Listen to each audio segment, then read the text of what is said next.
In this explainer, we are diving headfirst into a pretty radical new model of the mind. We're going to move past the usual talk of neurons and circuits and instead explore the fundamental architecture of thought itself, using the seriously powerful language of advanced mathematics. So let's kick things off with a question that sounds simple, but is actually, well, it's profound. What is the actual shape of a thought? Now, you've probably heard the brain described as a kind of computer, right? But what if that whole metaphor is holding us back? What if cognition has a geometry, a real topology that we can actually map out? Well, this explainer is going to walk you through a framework that does just that. Okay, so let's get into it.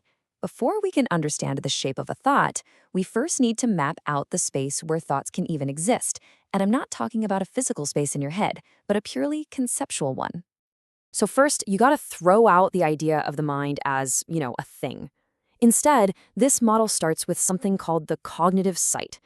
Picture it as this vast, sprawling landscape of interconnected contexts. Every possible viewpoint you could have, every assumption you might make, every single mental frame you could operate from, all of it, every single one, exists as a specific location in this space. Okay, so if the mind is this giant landscape, what are the things in it? What are concepts? Well, in this model, they're called semantic sheaves. A sheaf is just a structure that holds itself together, that maintains its identity no matter how you look at it.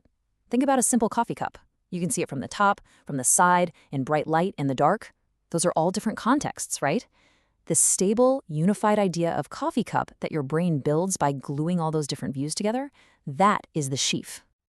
And this is where it gets really interesting. This idea, the coherence topology, is basically the rulebook for what makes sense to us. It's the set of laws that determines the logic of our belief systems. You can think of it as the mathematical blueprint for a coherent worldview, telling us exactly which ideas can be seamlessly glued together and which ones just create a contradiction. So we've got a map, right? A static map. But thinking isn't static, is it? It's a process. So how does this map come to life? What's the engine that actually drives thinking? And you know what? The engine behind it all is actually super intuitive.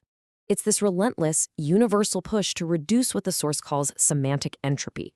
You know that feeling of unease you get when two of your beliefs just don't fit together? That's cognitive dissonance. This model says that every single thought, every act of reasoning, is an attempt to resolve that dissonance and find a state of maximum internal clarity. So how does the mind do this? Well, it uses 4 basic moves or gestures in a constant cycle. It's a 4-beat rhythm. First, you have emergence, where a new idea pops up or you focus on a problem. Then memory tries to lock that idea down to stabilize it. After that, propagation tests the idea, seeing if it holds up when you apply it to different contexts. And finally, residue is what's left over, the conflicts and contradictions that still remain, which, of course, becomes the new target for the next cycle. Thinking is just this loop over and over again. Okay, we've got the landscape and we've got the engine that drives us across it. Now we get to the peak of the mountain. We get to the really big question. What is the self? This theory offers a precise mathematical definition. For literally centuries, we've been searching for the seat of the soul, the little person in the control room of your brain pulling all the levers. We've just assumed that the self has to be a fixed point, an observer sitting right at the center of everything. This model says, nope, that's not it at all. The big reveal is that consciousness isn't a thing. It's a process. It's a geometry. It is the shape of a path. But a path around what? And this is the absolute core of the whole idea. For a self to even exist, this cognitive landscape can't be perfect and smooth. It has to have a central hole, an obstruction, a kind of unanswerable question that the system can never fully resolve. The source calls this the G0 structure. It's a necessary void at the center that stops the whole system from just collapsing into one simple, static, and totally unconscious thought. So get this, and this is so important. You are not the center of your mind. You are the stable, self-referential loop that orbits that central void. Consciousness is the very act of constantly moving around that core mystery that you can never quite touch. The self isn't an object, it's the persistent shape of that orbit. So let's just put this side by side to make it super clear. The old classical view gives us a static, passive observer. But this new topological view gives us a self that's dynamic, that's active, that's defined by the path it's always tracing, not by what it is at any given moment. Okay, so this is all fascinating philosophy, right? But what can you do with it? Well, it turns out this isn't just an abstract theory. It might just be a precise architectural blueprint for building a real thinking machine. Look, the AIs we have now, like large language models, they are incredible mimics. They're like parrots that can quote the entire internet. But do they truly understand? This framework says no, because they're missing the fundamental architecture. So it proposes a totally new class of AI, the topological inference engine, or TI, that would be built from the ground up on these very principles of coherence and semantic space. And you can see the difference right here. LLMs are just looking for what's statistically plausible. They're pattern matching in a flat world of symbols. A TI, on the other hand, would navigate a structured space where truth isn't just about what's likely, but what is globally coherent. It's the architectural leap from a system that predicts to one that could actually understand.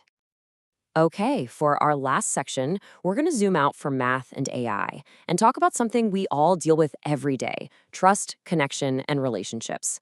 It turns out this very abstract model has some surprisingly profound things to say about being human. The paper puts its theory of how we connect with each other in this really powerful, kind of poetic way. It suggests that connection isn't about finding someone who's a perfect match for you. It's about something much more structural. And here's what that means, and this is just a beautiful idea. Remember that central void we talked about? That unanswerable question at the center of you? Well, it turns out maintaining your sense of self, maintaining that orbit around the void, takes work. It takes energy. Trust, according to this model, is what happens when the specific shape of your incompleteness is the geometric inverse of someone else's. You lock together like two puzzle pieces, and your two voids actually stabilize each other, which drastically lowers the energy cost of being conscious for both of you. It means connection isn't about finding a perfect whole, but about finding the person whose missing pieces fit yours. And that brings us to the final and maybe most important question this whole model leaves us with.